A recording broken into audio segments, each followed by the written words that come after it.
Salve Wanyambe. Selamat pagi saudara-saudari yang dikasihi Kristus. Mari kita mengawali hari baru dengan mendengarkan firman Tuhan yang diambil dari Injil Yohanes pasal 14 ayat 7 sampai dengan 14. Tuhan bersamamu. Inilah Injil suci menurut Yohanes. Dalam amanat perpisahannya, Yesus berkata kepada murid-muridnya, "Sekiranya kamu mengenal aku, pasti kamu juga mengenal Bapa-Ku. Sekarang ini kamu mengenal Dia, dan kamu telah melihat Dia." Kata Filipus kepadanya, "Tuhan, tunjukkanlah Bapa kepada kami, dan itu sudah cukup bagi kami." Kata Yesus kepadanya, "Telah sekian lama aku bersama-sama kamu, Filipus, namun engkau tidak mengenal aku. Barang siapa telah melihat aku, ia telah melihat Bapa. Bagaimana engkau berkata, 'Tunjukkanlah Bapa kepada kami'? Tidak percayakah engkau bahwa aku di dalam Bapa dan Bapa di dalam aku? Apa yang aku katakan kepadamu, tidak aku katakan dari diriku sendiri, tetapi Bapa yang diam di dalam aku, dialah yang melakukan pekerjaannya. Percayalah kepadaku bahwa aku di dalam Bapa dan Bapa di dalam aku. Atau setidak-tidaknya, percayalah karena pekerjaan-pekerjaan itu sendiri. Aku berkata kepadamu, sesungguhnya barang siapa percaya kepadaku, ia akan melakukan juga pekerjaan-pekerjaan yang aku lakukan.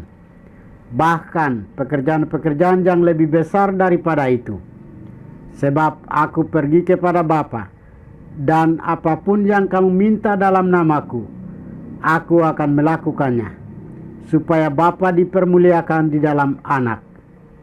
Jika kamu meminta sesuatu kepadaku dalam namaku, aku akan melakukannya." Demikianlah sabda Tuhan.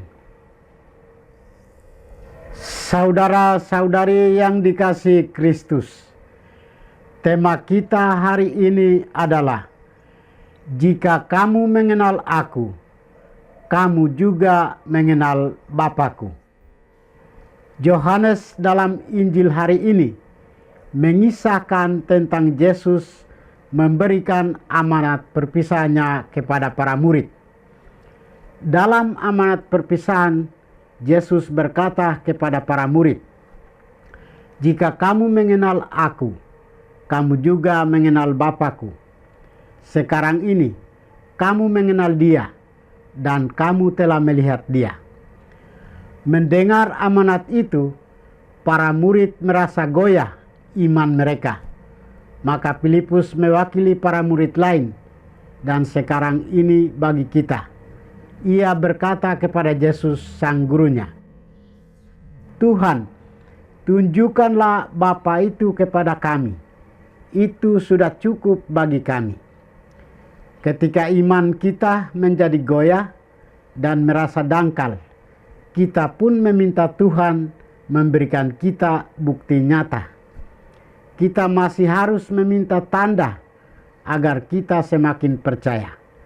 Padahal sesungguhnya Yesuslah tanda nyata kehadiran Allah Bapa itu. Untuk itulah Yesus berkata, "Telah sekian lama aku bersama kamu, Filipus, namun engkau tidak mengenal aku. Siapa yang telah melihat aku, ia telah melihat Bapa." Saudara-saudari terkasih, melalui perkataan Yesus ini, kita diajak untuk sungguh-sungguh percaya kepadanya. Percayalah, Yesus sungguh hadir dalam hidup kita. Dia selalu bersama kita. Yesus selalu hadir dalam diri kita dalam situasi apapun. Ia semakin dekat dan menopang kita. ketika kita tak mampu menyatukan diri dengannya, Dia datang menyatukan dirinya dengan kita.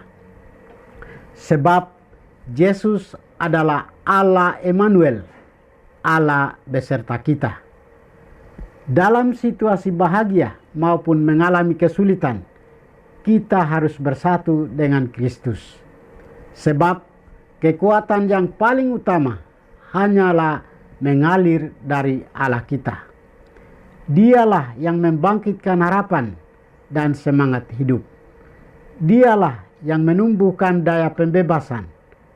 Untuk itulah Yesus berkata, "Jika kamu meminta sesuatu kepadaku dalam namaku, aku akan melakukannya."